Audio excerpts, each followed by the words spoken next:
En 1948, un petit État fragile a émergé du désert du Moyen-Orient, entouré d'hostilités et né de la tragédie. En un peu plus de 75 ans, Israël est devenu une puissance technologique, un géant militaire et un acteur clé sur la scène mondiale. Son parcours, de sanctuaire vulnérable à superpuissance régionale, est marqué par l'innovation, la résilience et la controverse. Comment une nation, aux ressources rares et aux menaces constantes, a-t-elle acquis une telle influence?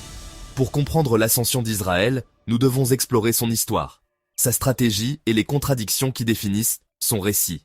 La création d'Israël a été l'aboutissement de siècles d'aspiration et de décennies de lutte politique, intensifiées par le traumatisme de l'Holocauste. Sa fondation en 1948 a été perçue à la fois comme une justice historique pour les Juifs et une catastrophe, la Nakba, pour les Palestiniens, qui ont été déplacés et dépossédés.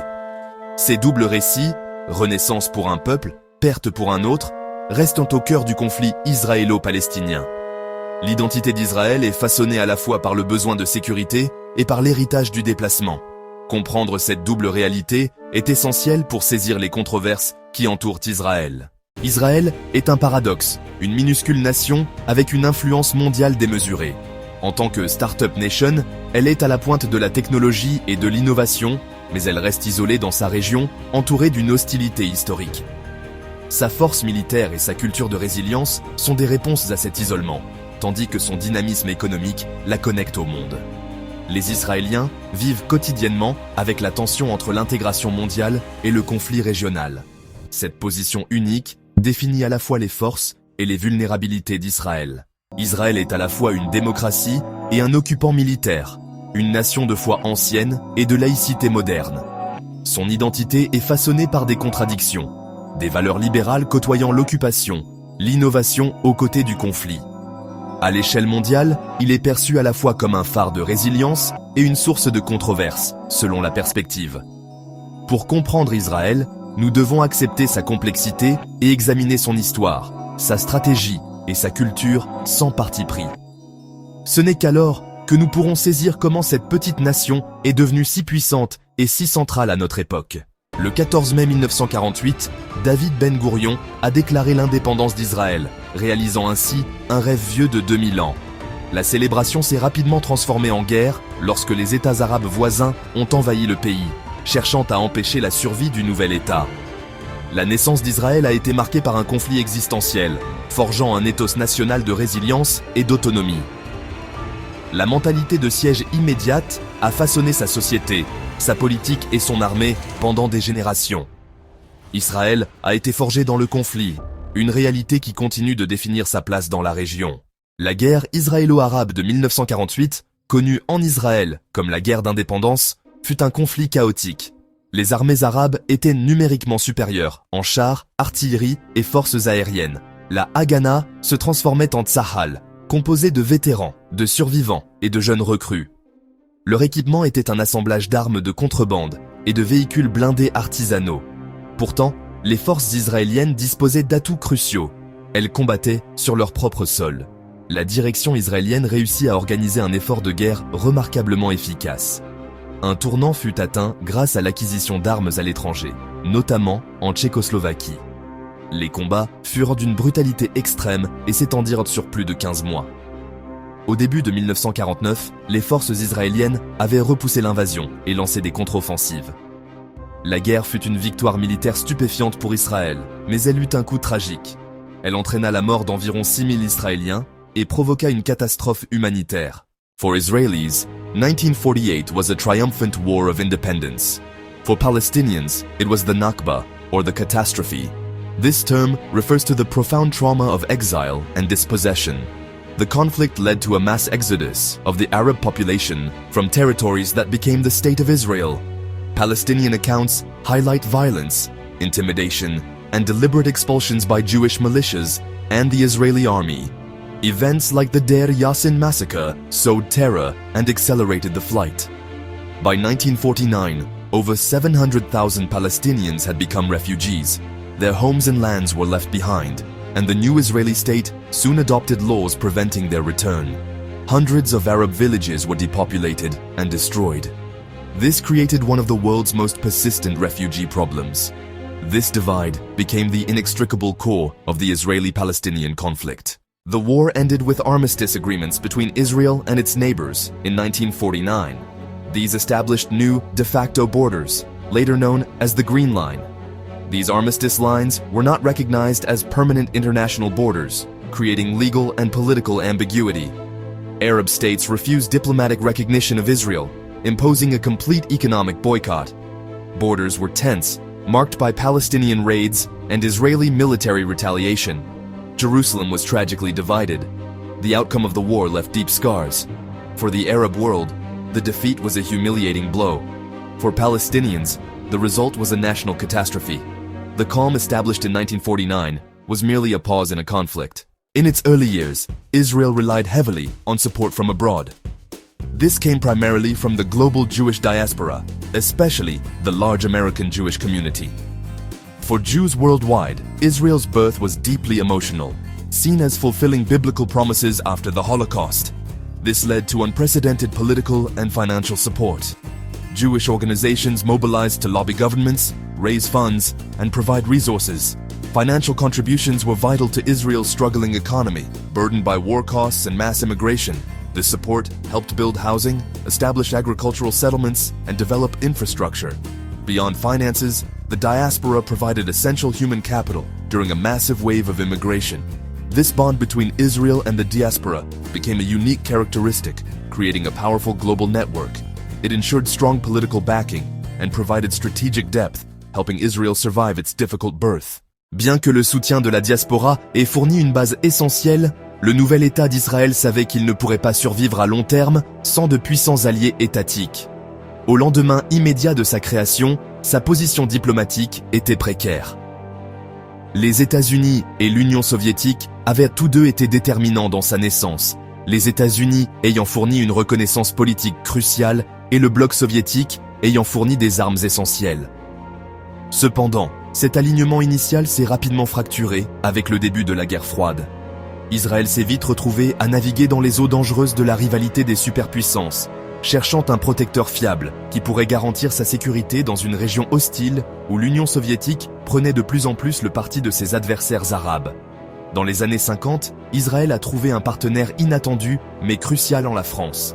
La 4e République française voyait un ennemi commun dans le nationalisme panarabe défendu par le président égyptien Gamal Abdel Nasser, qui soutenait activement la guerre d'indépendance de l'Algérie contre la domination coloniale française. Cet intérêt stratégique partagé a forgé une alliance étroite, quoique discrète. La France est devenue le principal fournisseur d'équipements militaires de pointe à Israël, lui fournissant des chars, des avions de chasse et des navires de guerre ultramodernes. Cette relation militaire a donné aux jeunes forces de défense israéliennes un avantage qualitatif significatif sur les armées de ses voisins équipées par les soviétiques, un facteur qui se révélerait décisif dans les années à venir. La coopération franco-israélienne a atteint son apogée dans un domaine qui allait modifier à jamais l'équilibre stratégique du Moyen-Orient, la recherche d'armes nucléaires. Convaincu qu'un avantage militaire conventionnel pourrait ne pas suffire à dissuader une attaque arabe coordonnée visant son annihilation, la direction israélienne, sous David Ben Gourion, a lancé un programme secret pour développer une force de dissuasion nucléaire. La France a fourni l'assistance, la technologie et l'expertise essentielle nécessaires à la construction du réacteur nucléaire de Dimona dans le désert du Negev. Ce projet secret, dissimulé sous l'apparence d'une usine textile, finirait par donner à Israël la capacité de produire des armes nucléaires, créant une garantie puissante et tacite de sa survie ultime. Cette quête d'alliance était motivée par un calcul froid et pragmatique de l'intérêt national. Les premiers dirigeants d'Israël comprenaient que dans l'arène impitoyable de la politique internationale, la survie dépendait de la recherche d'amis puissants. Le partenariat avec la France, et plus tard la relation naissante avec les États-Unis qui s'épanouirait dans les années 60, n'étaient pas basés sur le sentiment, mais sur des objectifs stratégiques partagés. Ces alliances ont fourni à Israël la technologie militaire, la couverture diplomatique et le soutien stratégique nécessaires pour cimenter son existence. Cette capacité à forger de puissants partenariats externes combiné à sa propre résilience interne et au soutien de la diaspora, a permis à Israël de surmonter les immenses défis de sa naissance et de commencer sa transformation d'un nouveau venu fragile en une puissance régionale formidable. As France's relationship with Israel cooled, especially after the Algerian War, Israel turned to the United States. Initially hesitant, the US feared alienating oil-rich Arab states and pushing them towards the Soviets. But as the Cold War intensified, Washington saw Israel as a valuable strategic asset. The Six-Day War in 1967 was a turning point. Israel's victory demonstrated its military prowess. The US began to deepen its engagement, transforming support into a strategic partnership. Cemented during the Yom Kippur War, a massive US airlift, Operation Nickel Grass, provided Israel with critical supplies. US military aid became a permanent fixture, making Israel the largest cumulative recipient of US foreign aid. This gave the IDF a significant military advantage, ensuring its conventional superiority. The alliance became a two-way street, with Israel providing invaluable intelligence and combat experience. This transformed Israel into a cornerstone of US policy in the Middle East. Israel's military strength is rooted in universal conscription.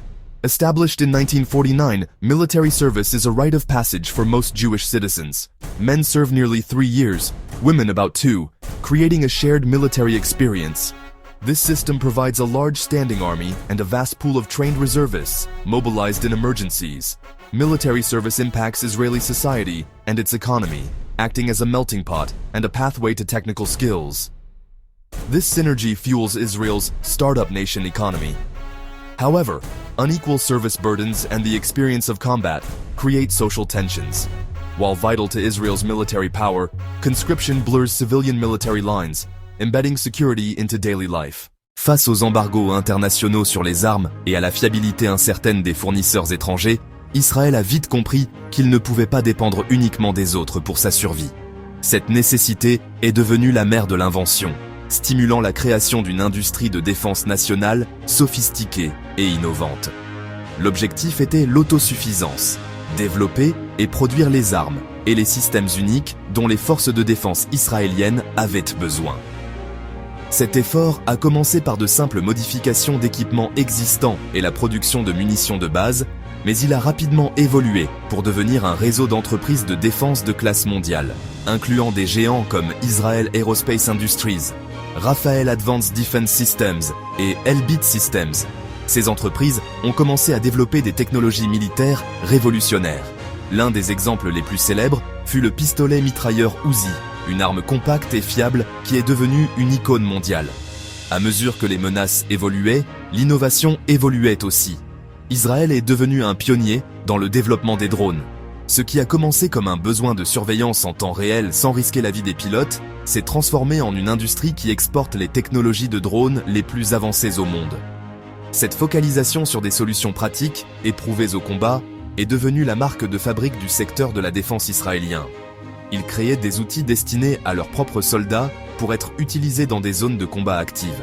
Cette capacité industrielle interne a permis à Israël d'adapter parfaitement son arsenal. Face à la menace de la guérilla et des attaques de roquettes, Rafael a développé le système de protection active Trophy, qui intercepte les missiles anti-chars entrants, et le révolutionnaire dôme de fer. Le dôme de fer est un système de défense aérienne mobile conçu pour intercepter les roquettes à courte portée tirées de Gaza et du Liban. Son taux de réussite remarquable a sauvé d'innombrables vies civiles et est devenu un symbole de l'ingéniosité technologique israélienne. Au fil du temps, cette industrie est passée d'une nécessité stratégique à un moteur économique majeur. Israël est désormais l'un des 10 premiers exportateurs d'armes au monde, vendant sa technologie éprouvée au combat partout. Tout, des systèmes radars aux suites de cybersécurité, en passant par la défense antimissile et la surveillance, est très demandé. Ce succès finance la recherche et le développement, créant un cycle d'innovation auto-entretenu. La capacité à concevoir, construire et vendre ses propres armements a cimenté l'autosuffisance militaire d'Israël et est devenu un pilier de son statut de puissance militaire mondiale. Au-delà de sa supériorité militaire conventionnelle, la puissance d'Israël repose sur une garantie ultime et tacite, sa capacité présumée d'armement nucléaire. Dès le début, Le premier ministre d'Israël, David Ben-Gourion, était convaincu que, dans le Moyen-Orient instable, un avantage conventionnel pourrait ne pas suffire à dissuader une attaque arabe massive et coordonnée visant à une annihilation totale. Il croyait qu'une arme ultime pouvait seule fournir une assurance infaillible pour la survie de l'État. Cette conviction a lancé l'un des projets les plus secrets et les plus ambitieux de l'histoire de la nation. La quête de la bombe nucléaire.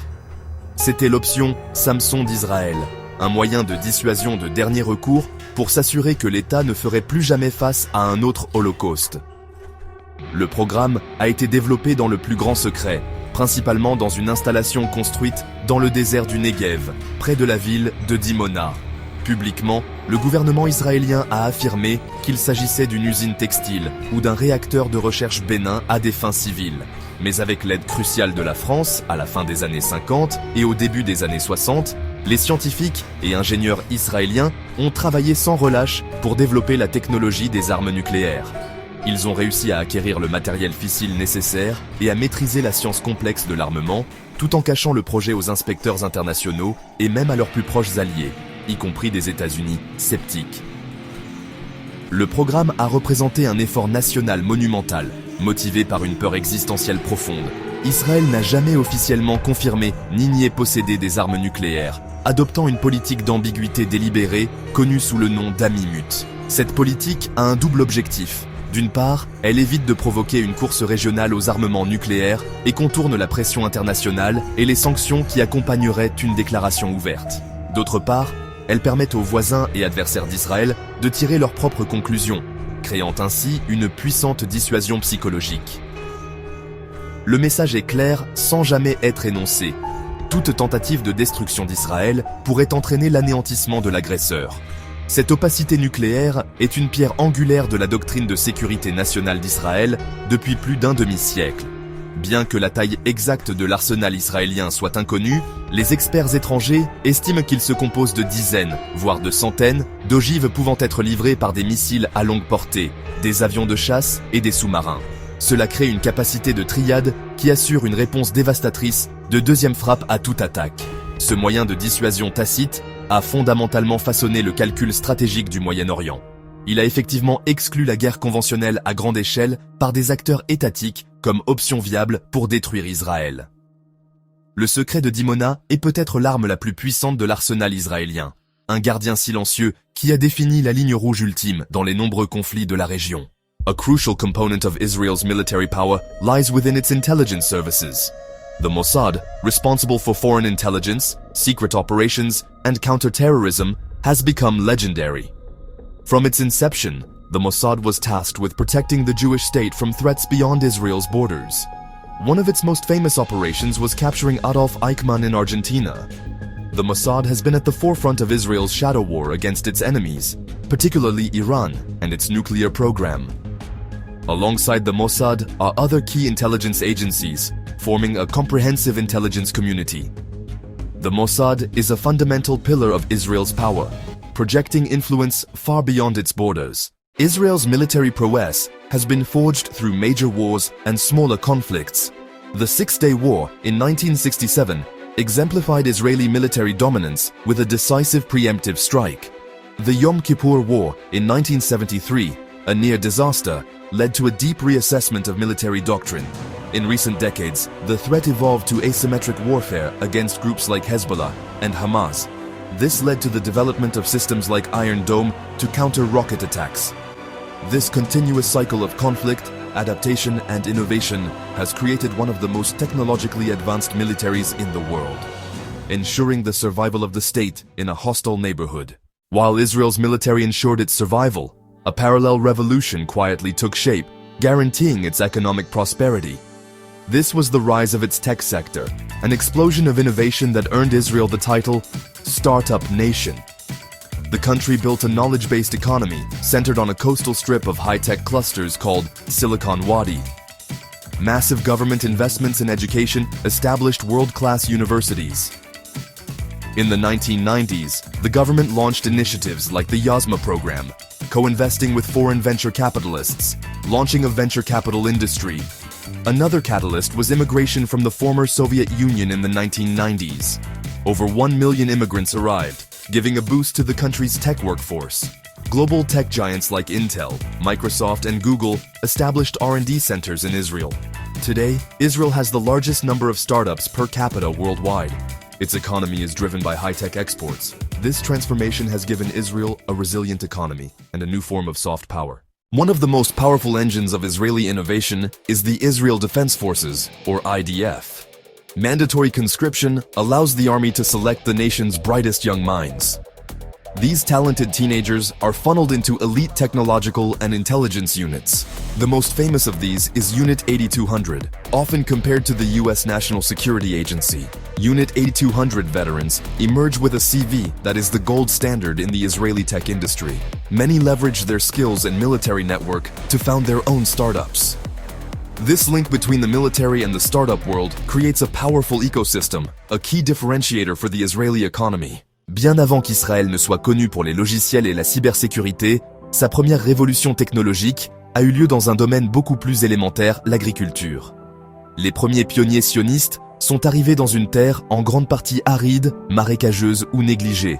Confrontés à une rareté d'eau et de terres arables, ils ont eu un choix simple mais profond, innover ou mourir de faim. Cette nécessité existentielle a conduit au développement d'un secteur agricole très avancé, ou agritech, qui deviendrait un modèle pour le monde entier. L'image emblématique de l'agriculteur israélien faisant fleurir le désert n'est pas un mythe, c'est un témoignage de décennies de recherche scientifique, d'ingéniosité et d'une volonté implacable de surmonter les limitations naturelles. La percée israélienne la plus importante en agriculture est sans aucun doute l'irrigation au goutte à goutte. Développée dans les années 60 par l'ingénieur Simcha Blas et la société Netafim, cette technologie a révolutionné l'utilisation de l'eau. Au lieu d'inonder les champs avec d'énormes quantités d'eau, dont une grande partie s'évapore ou ruisselle, l'irrigation au goutte à goutte délivre l'eau et les nutriments directement aux racines de chaque plante, goutte par goutte. Cette méthode réduit considérablement la consommation d'eau, jusqu'à 70% dans certains cas, tout en augmentant simultanément les rendements des cultures. Cette invention a changé la donne non seulement pour Israël, mais pour les régions arides du monde entier. Elle a permis aux agriculteurs de cultiver des récoltes dans des conditions désertiques difficiles, qui étaient auparavant considérées comme impossibles à cultiver. L'innovation israélienne en agriculture s'étend bien au-delà de l'irrigation. Des scientifiques d'institutions comme le Centre Volcani ont développé de nouvelles souches de fruits et légumes plus résistantes à la chaleur, à la sécheresse et aux maladies. La tomate cerise, par exemple, a été perfectionnée et commercialisée en Israël, transformant un légume mineur en un aliment de base culinaire mondiale. Les chercheurs israéliens ont également été les pionniers de techniques avancées en élevage laitier, créant des systèmes informatisés pour surveiller la santé et la production laitière de chaque vache, ce qui a permis aux vaches laitières israéliennes d'avoir l'un des rendements laitiers les plus élevés au monde. Ils sont également devenus des leaders en aquaculture, développant des méthodes d'élevage de poissons dans des étangs désertiques utilisant de l'eau recyclée. Cette maîtrise de l'agriculture a eu de profondes implications stratégiques. Dans une région où la sécurité alimentaire et hydrique sont des préoccupations constantes, la capacité d'Israël à nourrir sa population et même à exporter des produits de grande valeur lui a conféré un degré important d'autonomie. Cette expertise est également devenue un outil diplomatique précieux. Israël partage ses technologies avancées en agriculture et en gestion de l'eau avec des pays du monde entier, y compris des nations d'Afrique, d'Asie et d'Amérique latine, les aidant à lutter contre la désertification et à améliorer leur sécurité alimentaire. Ce leadership technologique dans l'exploitation maximale des ressources rares est un exemple puissant de la façon dont Israël a transformé ses désavantages initiaux en une source de force et d'influence mondiale. Israel's innovation extends beyond software to vital sectors like water, medicine, and clean energy. A world leader in water management born from scarcity, Israel uses large-scale desalination, advanced recycling, and conservation. Its medtech industry pioneers devices like the PillCam and the ReWalk exoskeleton. Facing clean energy challenges, Israel invests in solar energy, striving for energy independence. Israel transforms adversity into technological advantage. Technology and government programs alone don't explain the startup nation phenomenon. At the heart of Israeli innovation is a unique cultural trait known as chutzpah. It embodies boldness, courage, and a disregard for traditional hierarchies. This culture encourages direct debate to arrive at the best ideas, focusing on results. The Israeli education system and military value critical thinking over memorization. This produces entrepreneurs unafraid of failure. In Silicon Wadi, failure is a step towards success. This acceptance of risk goes hand in hand with a global vision. They think globally from inception, designing for international markets. Ultimately, Israel's tech revolution is a human story of resilience and ingenuity. It's this human factor that transformed a small, isolated country into a global innovation center. Israel's diplomatic power fundamentally relies on its alliance with the United States. This strategic partnership, woven over generations, is a cornerstone of Israeli foreign policy. It provides unparalleled diplomatic and military support, giving Israel significant international weight. A key manifestation is the U.S. veto power at the UN Security Council, protecting Israel from perceived biased resolutions. Coordination in intelligence, military strategy, and regional policy is exceptionally close. For the U.S., Israel is a vital strategic asset in a volatile region, a stable, technologically advanced partner. Despite occasional disagreements, this symbiotic relationship has remained remarkably strong. The implicit understanding of a strong US response to attacks on Israel acts as a powerful deterrent. Pendant la majeure partie de son histoire, Israël a vécu dans un état de profond isolement régional, entouré de nations arabes qui refusaient de reconnaître son existence. Les traités de paix avec l'Égypte en 1979 et la Jordanie en 1994 ont été des avancées historiques, mais ils sont restés des exceptions.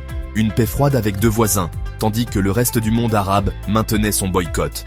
Ce paradigme a été radicalement brisé en 2020 avec la signature des accords d'Abraham. Dans une série stupéfiante de mouvements diplomatiques négociés par les États-Unis, 4 nations arabes, les Émirats arabes unis, Bahreïn, le Soudan et le Maroc, ont accepté de normaliser leurs relations avec Israël, reconnaissant officiellement l'État et établissant des liens diplomatiques, économiques et culturels complets. Ce fut un changement sismique dans la géopolitique du Moyen-Orient. Les accords ont représenté une reconnaissance publique d'une réalité qui se développait en coulisses depuis des années. Une convergence d'intérêts entre Israël et plusieurs États arabes sunnites. Ces nations, de plus en plus méfiantes face à l'influence croissante d'un adversaire commun, l'Iran, est désireuse de bénéficier de la technologie israélienne dans des secteurs comme la cybersécurité, l'agriculture et la santé, ont décidé qu'une coopération ouverte était plus bénéfique qu'une hostilité continue.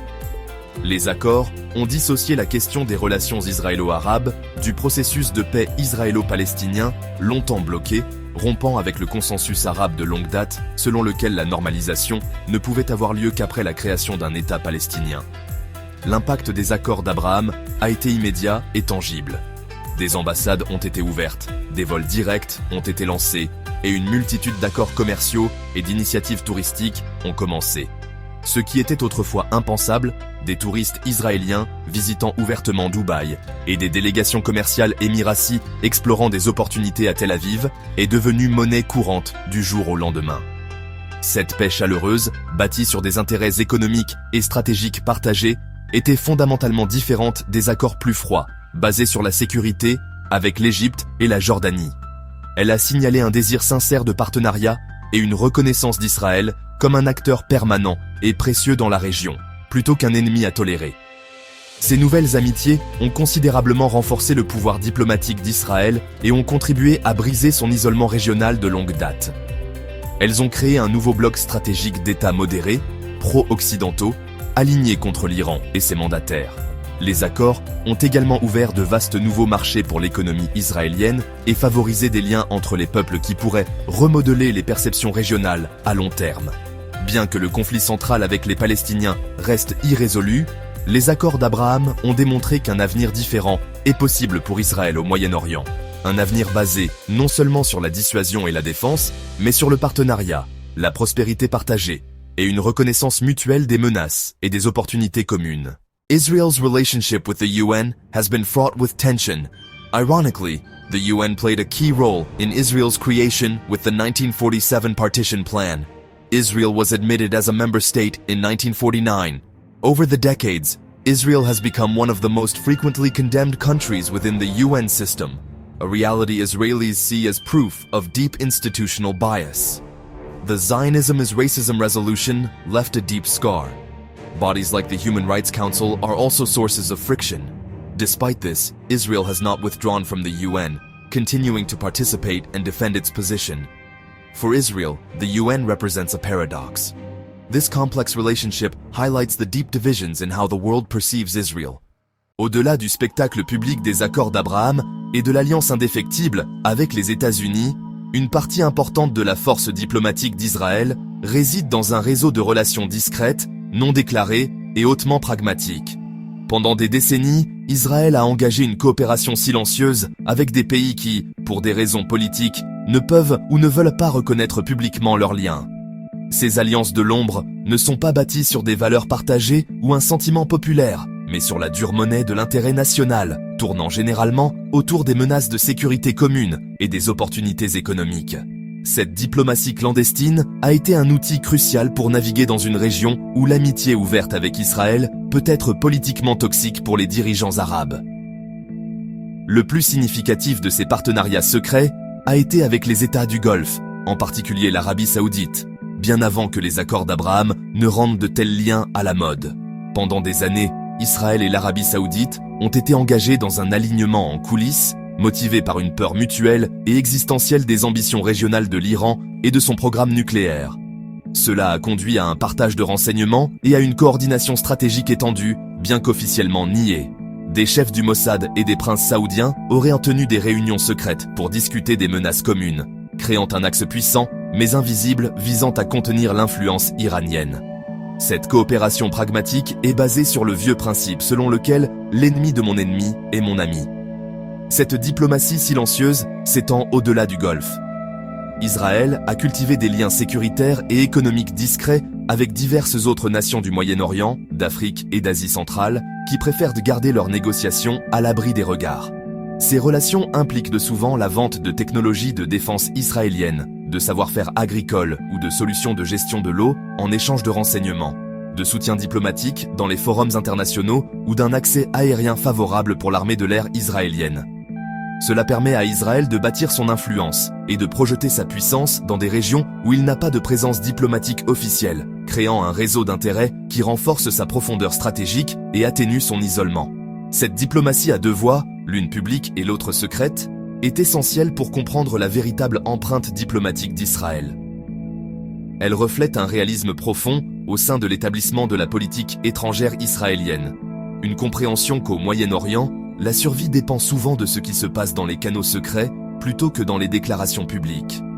Ces alliances de l'ombre, bien que dépourvues de la chaleur des traités formels, sont une composante vitale de la puissance d'Israël.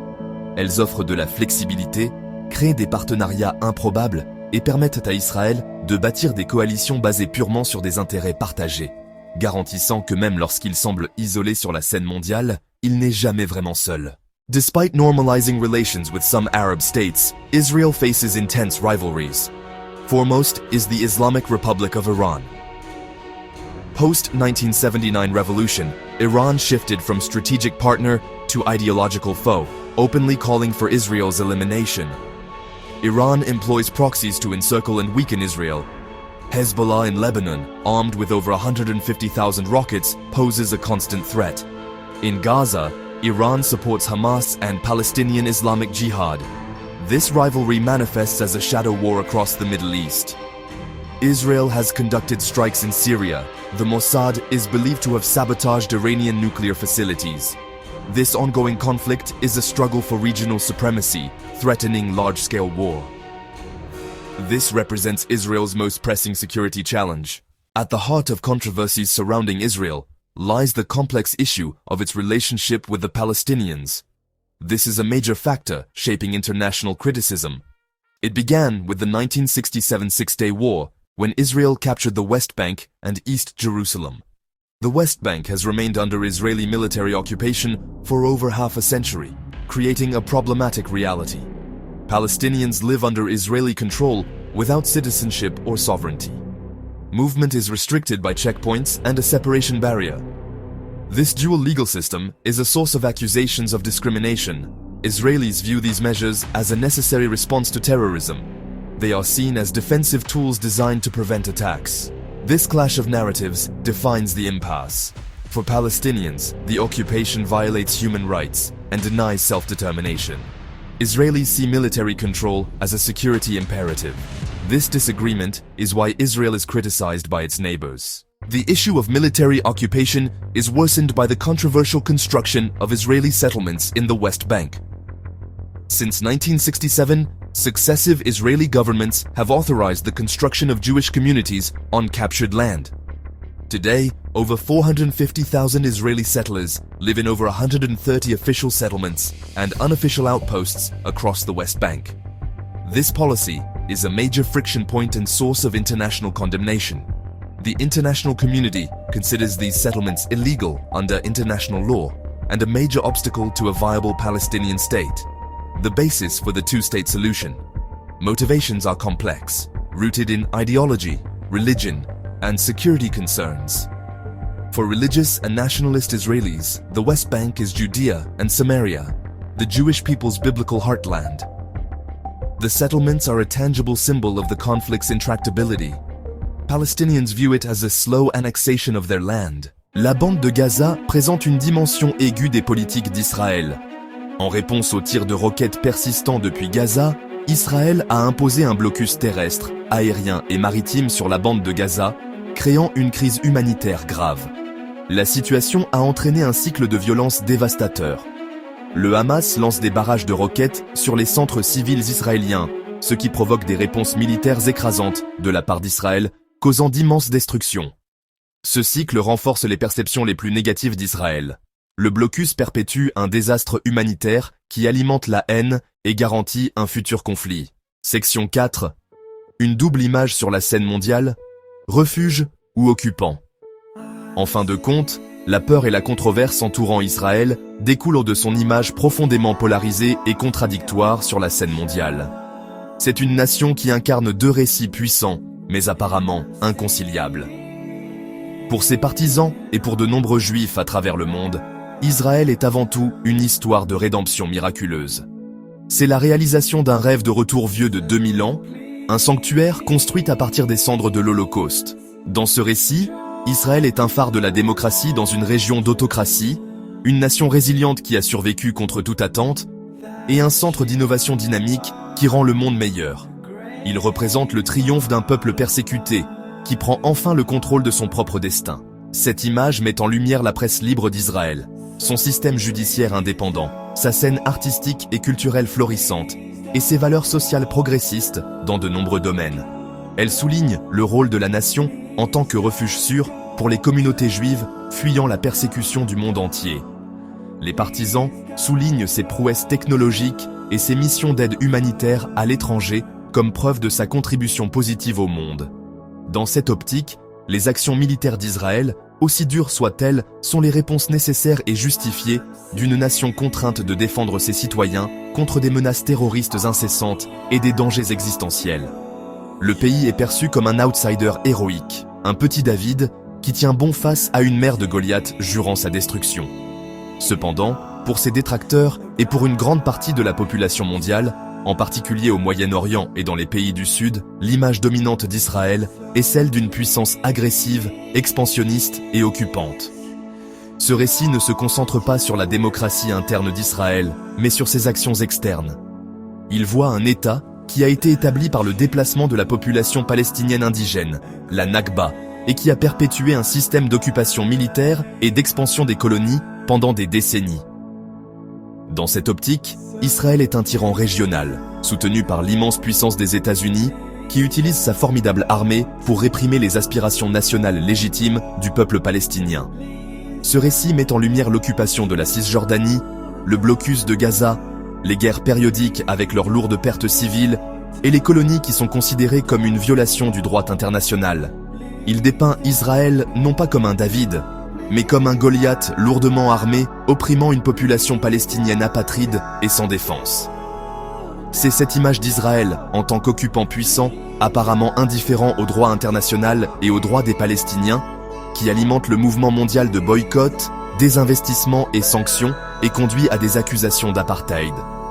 Cette profonde dualité, la perception profondément ancrée d'Israël à la fois comme un refuge pour les persécutés et un puissant oppresseur, est la source ultime de la controverse qui définit son existence. Israel presents itself as a geopolitical enigma, a nation of paradoxes. It's a small country with an enormous influence on global affairs. Its actions can shift the balance of power in the Middle East. It's a state where the ancient past and hypermodern future meet daily. Israel's history is a testament to human will and strategic foresight. This has been achieved through an unwavering ethos of self-reliance born from historical trauma.